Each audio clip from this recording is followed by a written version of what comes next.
Welcome back to Nicosia, the divided capital of Cyprus.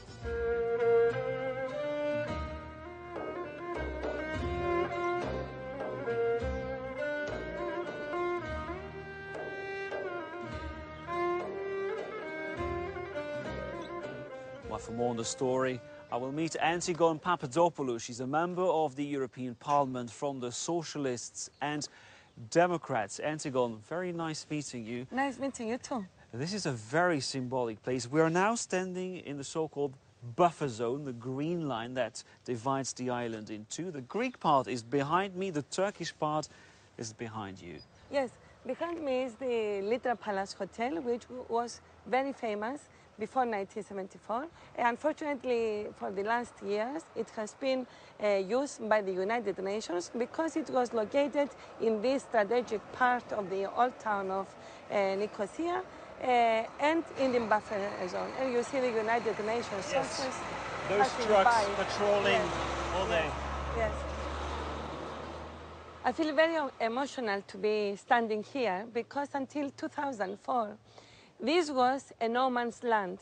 Nobody could pass by and cross and go from one side to the other side. And when Cyprus joined the EU, there was a miracle. We thought that there was a good opportunity for this green line to be abolished. But this is not the case. Until today, this green line is here. People can go back and forth. But unfortunately, Cyprus is still divided. In 2004, a referendum was put to both sides, the so-called Kofi Annan plan. Now, the Greek Cypriots rejected the deal. Why? Because this was a very unfair plan for the Greek Cypriot side.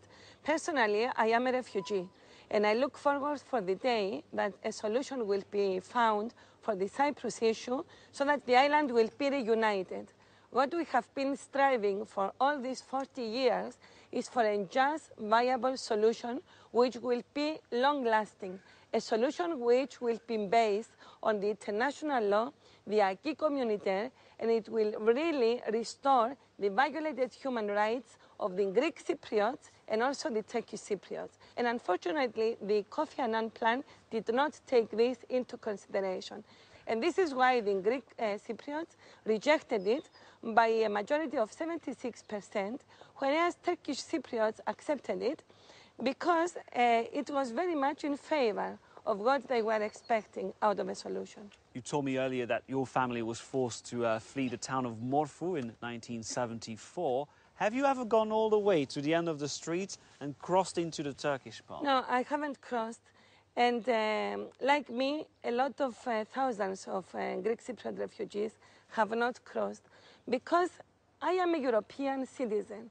Cyprus is a small country, a very small island, and it is divided since 1974. Why should I show a passport in order to visit the other part of the territory of my land, which is the Republic of Cyprus?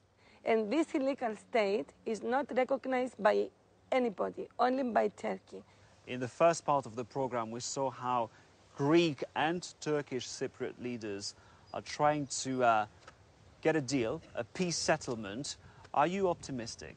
I hope so. We started these negotiations with goodwill, and I know that the Republic of Cyprus needs desperately an opportunity for the country to be reunited, and of course we don't need Turkish settlers here, and we don't want the Turkish army to remain on the island.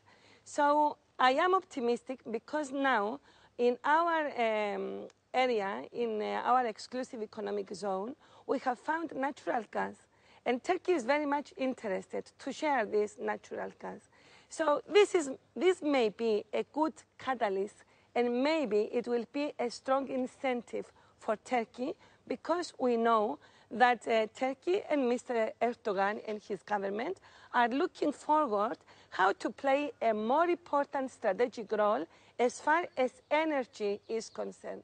So maybe if they change their authoritarian style and if they change their mentality towards Cyprus, then there is an opportunity for a solution. Antigoni. Let's move to our next story. In the race to attract foreign investors from countries such as Russia, Ukraine and even China, Cyprus is now offering residency, even passports, in return for large-scale investment.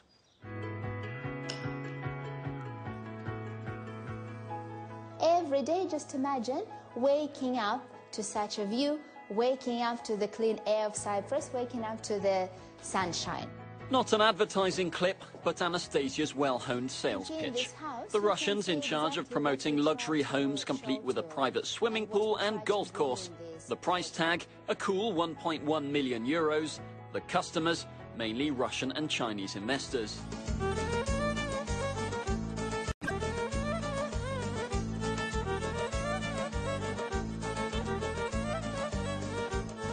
Antigoni Papadopoulou, you wanted to show us the old part of the city centre. We're here within the ancient walls that used to protect the capital. Indeed, this is a very historical part of the old town of Nicosia, which is within the Venetian walls. And as you see here, there are very important buildings. On the left-hand side is St. John Church, which goes back to 1662. And behind is the Byzantine Museum, where we have very important pieces of the Byzantine times. Turkish invasion, among other things, destroyed monuments, ancient theaters, museums, and Byzantine icons, and more than 500 churches in the occupied area of Cyprus. Some of these mosaics were sold in various markets abroad, in Belgium, in the USA, in other places in Europe. And for many years, the Church of Cyprus and the government of Cyprus tried to find out where these antiquities or the Byzantine icons have gone. Bring them back to Cyprus. They bring them back. And actually, some very valuable pieces have been bought and they are back in Cyprus. And this is really important because this is part of our history, of our culture. We saw in our previous report that Cyprus remains a magnet for foreign investors, particularly Russians. They like Cyprus because of the sun, but they also like Cyprus because you share the same religion. You're both Christian Orthodox. A number of EU countries are worried that the authorities here are giving away passports too easily. Is there a problem there? No, there is no problem. Actually, we welcome investors in Cyprus. You know that we have a financial crisis.